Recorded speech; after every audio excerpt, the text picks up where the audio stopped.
Hey everyone, and welcome to 5 Minute Fridays. Thanks for tuning in today for another devotional video. I pray that these are blessing you, teaching you, and drawing you closer to the Lord. So today we are looking at chapter 8 of 1 Corinthians, and this is a short chapter. Might be one of the shorter chapters in the Bible, or maybe the New Testament. It is only 13 verses.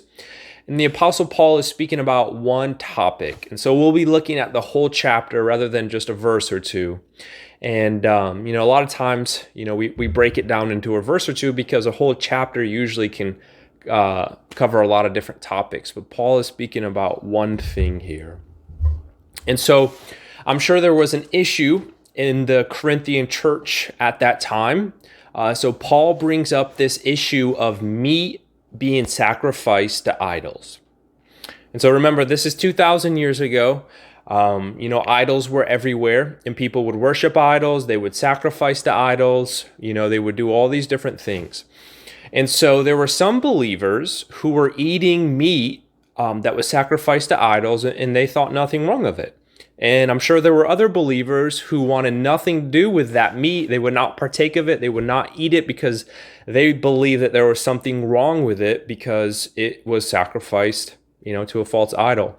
And Paul has a great answer to this. He says that food or drink, nothing that goes within you, right, can be bad spiritually for you. It doesn't defile you. And I believe Jesus speaks about this as well. It's what comes out of us that defiles us.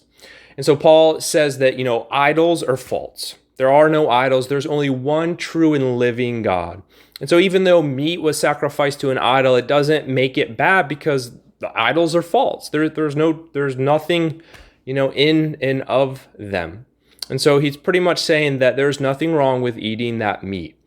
But he says that if other believers do believe that there's something wrong with it, that the more mature believers, the ones that have more liberty to do that, the ones who don't think there's anything's wrong with that, they should not partake of it if it's going to stumble their brother or sister in the Lord.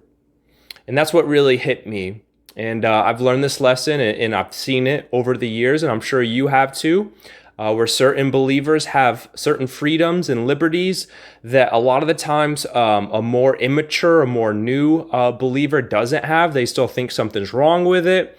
It might still trip them up, or maybe it's something from their past life that they use to sin that you might be able to partake of and not lead to any sin. And I'm not going to give any specific examples. Probably one is popping in your head right now. And so the Apostle Paul says the most important thing is love.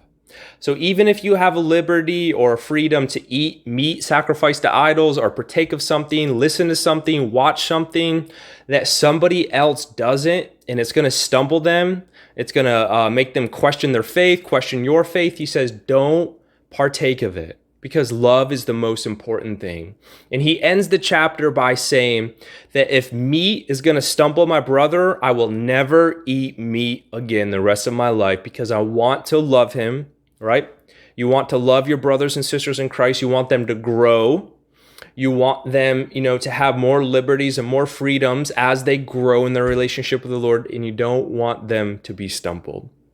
So I'm sure this message is for somebody today, that you might have a certain liberty, but be careful because other believers, whether it's in your family, your group of friends, at church, they might be looking up to you. And they're watching what you're doing, and they're judging what you're doing.